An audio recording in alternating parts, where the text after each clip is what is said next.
Assalamu alaikum warahmatullahi wabarakatuh. Class 6. Today our lesson is about Hajj. You all live in Makkah al-Mukarramah, so I hope that many of you have performed Hajj, and even if not, at least you have listened about Hajj.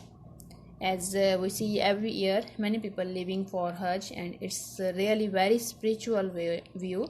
So in this lesson, first we will see the history of Kaaba, as tawaf of Kaaba is basic rite of Hajj. Most of us know that Kaaba was built by Hazrat Ibrahim alayhis salam and Ismail alayhis salam. But the history of Kaaba and Hajj dates back to the time of Adam alayhis salam. Allah Almighty ordered Adam alayhis salam to lay foundation of Kaaba on earth exactly below the Baitul Ma'mur in the heaven. According to Hadith, 70,000 angels make tawaf around Baitul Ma'mur once and they don't get the chance to do it again. So from this passage we come to know that the house of Allah was first built by Adam alayhis salam, and it is exactly below the place where Baitul Ma'mur it is built in heaven, and 70,000 angels do tawaf of Baitul Ma'mur at a time and they don't get the other chance to do it again. So from this we can know that the number of angels, how many they are, and we also feel ourselves very lucky that we have a chance to do tawaf on our ease anytime. We can go there and we can do tawaf and we can get the blessing of Allah Almighty. Allah the Exalted wanted to facilitate tawaf for mankind on the earth, so he ordered Adam alayhis salam to lay the foundation of the house for his worship. This was first house for the worship of Allah built by Adam alayhis salam. And then after many centuries, Allah Almighty again ordered Ibrahim alayhis salam and his son Ismail alayhis salam to rebuild that house. Ibrahim alayhis salam was blessed by a son in his old age from his second wife Hazrat Hajra alayhis salam. According to your book, his first wife Sarah alayhis salam became envious and controversies arose between two women. So she asked Ibrahim alayhis salam to take away Hajra alayhis salam and her son. So Ibrahim alayhis salam took them from his country Palestine and took them to Makkah al-Mukarramah, where the house of Allah is built now. It was quite a barren land. There was no community, there was nothing to eat and nothing to drink at that place. It was quite a hilly area without any plantation. So Ibrahim alayhis salam, he left them there. When he decided to go away, Hazrat Hajra alayhis salam asked him, why you are leaving us here? And first he didn't give her any answer, but again she asked the same question and asked him that, have Allah ordered you to do this one? So he answered yes. Then she said that then Allah is sufficient for us. This shows quite contentment and quite obedience of Hazrat Hajra alayhis salam, how obedient she was to Allah Almighty, that she said okay on every order of Allah, and she even accepted to stay there in a place in a hilly area where there is no to eat, nothing to eat and nothing to drink, and stay there alone.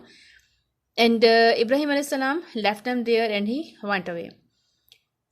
Then Ismail alayhis salam was quite young at that moment. He was of only few months. He began to cry because of thirst.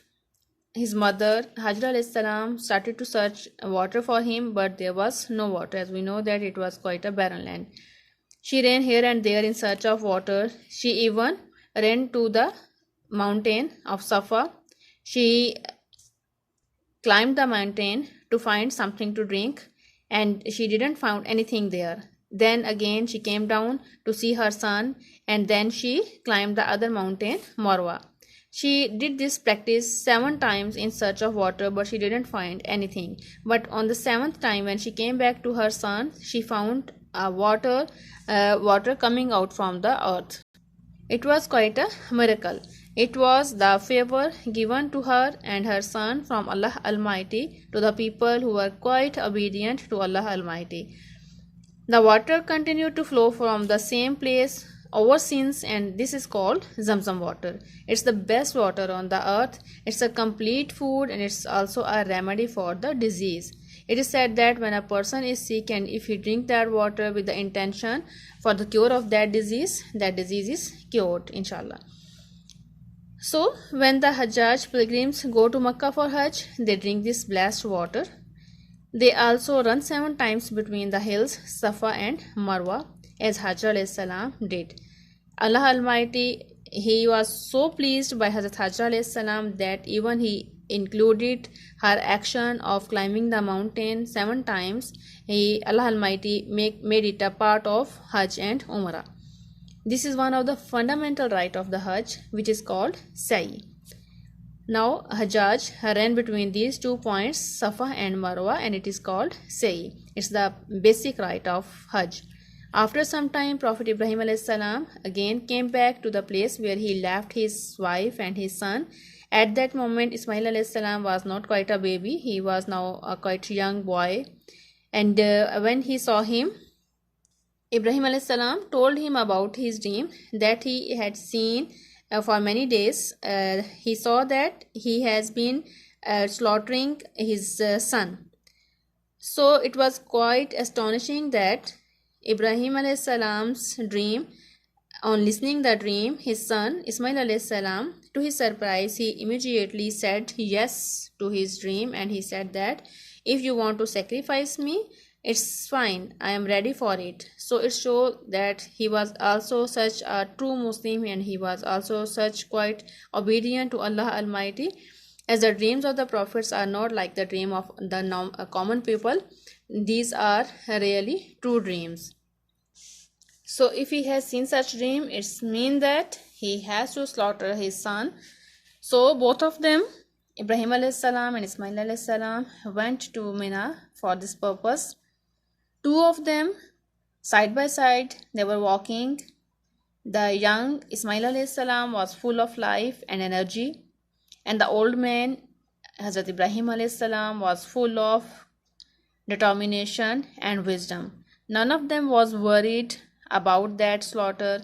None of them was sad. Even the father is not sad on slaughtering his son, and the son is also not sad on giving his life. Both were happy on obeying the order of Allah. They both were full with the determination to follow the order of Allah, to carry out the order of Allah. So on the way, even they met Shaitan, who was following them. He wanted to stop them to doing this act of obedience, and on his way, Ibrahim alayhi salam has to throw stones on Shaitan 3 times. And this is also the rite of Hajj now. The Hajjaj throws stones on 3 places to Shaitan. It's also in the memory of the remarkable sacrifice action of Ibrahim alayhi salam and Ismail alayhi salam. And in this remembrance, Muslims celebrate Eid al-Adha, and they do sacrifice every year of any animal. Why an animal? Because when Ibrahim alayhi salam was going to slaughter Ismail alayhi salam, on that moment Allah Almighty sent a sheep with Jibril alayhi salam, and he was slaughtered at the place of Ismail alayhi salam, and Allah Almighty accepted his that action of obedience with quite happiness. So later on, when Ismail alayhi salam grew young, Allah Almighty ordered Ibrahim alayhi salam to again reconstruct the Kaaba, to raise the foundation of Kaaba. So Ibrahim alayhi salam went to obey the order of Allah. He went towards Makkah al-Mukarramah, and this sacred house was rebuilt for the worship of Allah Almighty. Upon the excavation, they found the original foundation of building. They raised the foundation and completed the construction. And on the Maqam Ibrahim, you can see the footnotes of Ibrahim alayhi salam, the footmarks of Ibrahim alayhi salam on the stone on which he stood and built Kaaba. So all his actions were accepted by Allah Almighty, and because these all actions, they consist on the true niyyah with the ikhlas and the truth of intention, he was quite a good Muslim, as Allah Almighty praised him many times in Quran. Allah Almighty said, "Is qala lahu rabbuhu aslim, qala aslamtu li rabbil alamin." And Allah Almighty also said about him that he is Hanifam Muslima. Allah Almighty praised him many times in Quran. He was quite an obedient Muslim. So Allah Almighty chose him as his friend also even. So after the construction of Holy Kaaba, Ibrahim a.s. placed the black stone at the corner of Kaaba, and this is the beginning point, the starting point of Tawaf. Allah then ordered Ibrahim a.s. to give an open invitation to all the mankind for the Hajj. And Ibrahim a.s. thought that how my voice can reach to all the people, as there was not at that moment such a system of communication and there were no people around him. So Allah Almighty said Ibrahim a.s. to announce, and his announcement will reach to the whole world. And here is an ayah in Quran. وَأُذِنَ فِي النَّاسِ بِالْحَجِّ يَأْتُوكَ رِجَالٌ وَعَلَى كُلِّ ضَامِرٍ يَأْتِينَ مِنْ كُلِّ فَجٍّ عَمِيقٍ.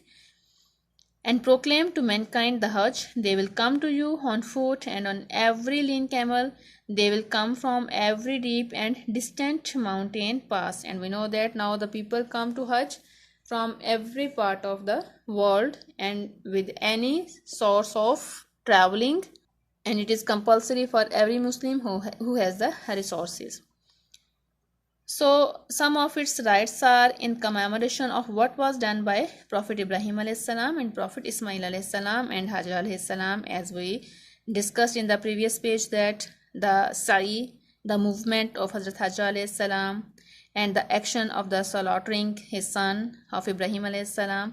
all these actions, and he's throwing the stone on Shaitan 3 times on his way on slaughtering.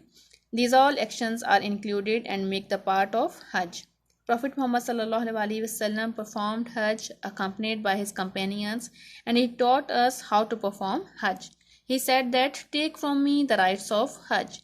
So Nabi ﷺ told us, he taught us how to perform Hajj.